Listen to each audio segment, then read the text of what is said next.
None are more hopelessly enslaved than those who falsely believe they are free. These words were written by Goethe nearly 200 years ago, but are perhaps more relevant in our time than they were in his. For many people assume we live in a free society simply because the West has not morphed into a dystopian hell like the one depicted in George Orwell's 1984. Tyranny, most people believe, would be overt in nature, it would be obvious, and all would recognize it. But is this really the case? Or could we be living in a society analogous to the one depicted by Aldous Huxley in his dystopian novel Brave New World? Could it be that technology, drugs, pornography, and other pleasurable diversions have created a citizenry too distracted to notice the chains which bind them? When Brave New World was first published in 1931, Huxley did not consider the dystopian world he depicted to be an imminent threat. 30 years later, however, following the Second World War, the spread of totalitarianism, and the great strides made in science and technology, Huxley changed his opinion, and in a speech given in 1961, he put forth the following warning. There will be, in the next generation or so, a pharmacological method of making people love their servitude, and producing dictatorship without tears, so to speak, producing a kind of painless concentration camp for entire societies, so that people will in fact have their liberties taken away from them, but will rather enjoy it, because they will be distracted from any desire to rebel by propaganda or brainwashing enhanced by pharmacological methods, and this seems to be the final revolution. In the future, according to Huxley, ruling classes would learn that control of a populace could be achieved not only with the explicit use of force, but also with the more covert method of drowning the masses in an endless supply of pleasurable diversions. In 1984, Huxley explains, the lust for power is satisfied by inflicting pain. In Brave New World, by inflicting a hardly less humiliating pleasure. How, one may ask, can pleasure be used to deprive people of their freedom? To answer this question, we must discuss operant conditioning, which is a method of modifying an organism's behavior. In the 20th century, the Harvard psychologist B.F. Skinner performed a famous set of experiments in which he tested different methods of introducing new behaviors in rats.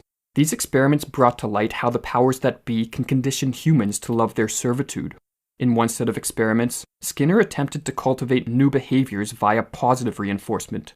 He provided the rat with food any time it performed the desirable behavior.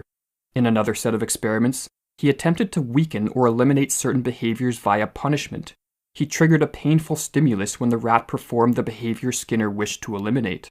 Skinner discovered that punishment temporarily put an end to undesirable behaviors, but it did not remove the animal's motivation to engage in such behaviors in the future. Punished behavior, writes Skinner, is likely to reappear after the punitive consequences are withdrawn. Behaviors that were conditioned via positive reinforcement, on the other hand, were more enduring and led to long-term changes in the animal's behavioral patterns. Huxley was familiar with Skinner's experiments and understood their socio-political ramifications. In Brave New World and his subsequent works, Huxley predicted the emergence of a controlling oligarchy who would conduct similar experiments on human beings to condition docility and minimize the potential for civil unrest. Skinner, like Huxley, also understood the social implications of his experiments, but he believed, contrary to Huxley, that operant conditioning could be used by social engineers for the greater good, leading to the development of a scientifically managed utopia.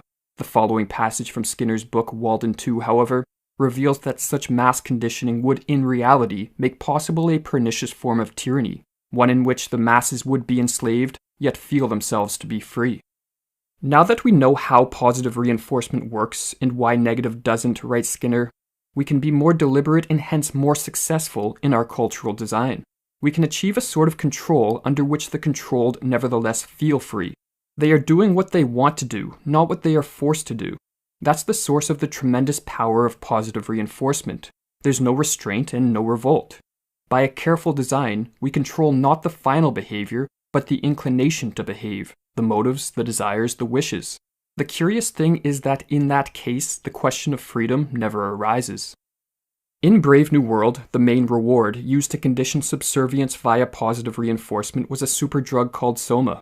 The world controllers, writes Huxley, encouraged the systematic drugging of their own citizens for the benefit of the state.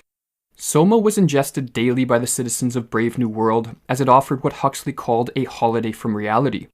Depending on the dosage, it stimulated feelings of euphoria, pleasant hallucinations, or acted as a powerful sleep aid. It also served to heighten suggestibility, thus increasing the effectiveness of the propaganda which the citizens were continuously subjected to. In Brave New World, the soma habit was not a private vice. It was a political institution, writes Huxley. The daily soma ration was an insurance against personal maladjustment, social unrest, and the spread of subversive ideas. Religion, Karl Marx declared, is the opium of the people. In Brave New World, this situation was reversed. Opium, or rather soma, was the people's religion. But the world controllers of Brave New World did not rely on soma alone. Sexual promiscuity was promoted by the state as another tactic to ensure everyone enjoyed their servitude.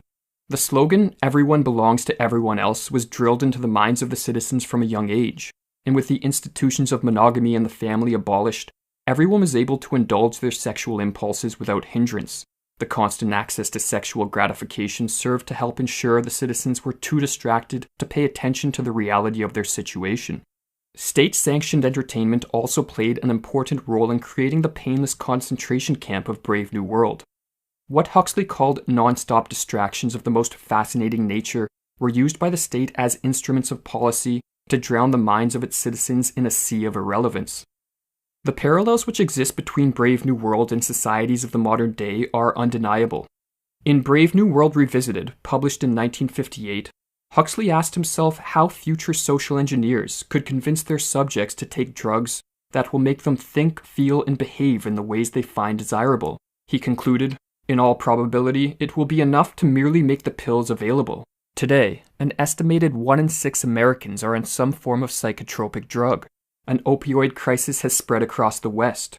The ability to gratify sexual impulses online has led many into the clutches of pornography addiction, and smartphones and other technologies provide mindless and pleasurable distractions which consume the attention of most people most of the day. To what extent these diversions are intentionally pushed upon us, and to what extent they are spontaneous responses to consumer demand, is unclear. But whatever the answer, the reality is that a distracted and dumbed-down population simply lacks the mental resources to resist their enslavement.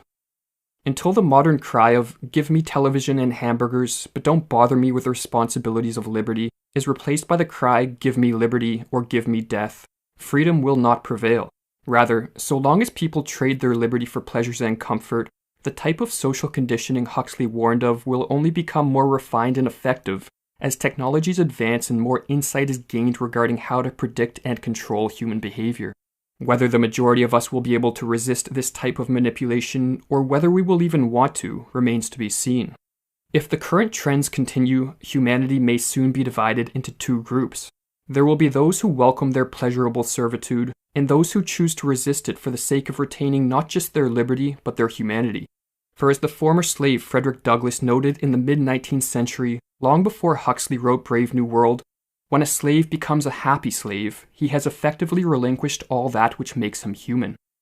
I have found that, to make a contented slave, writes Douglass, it is necessary to make a thoughtless one.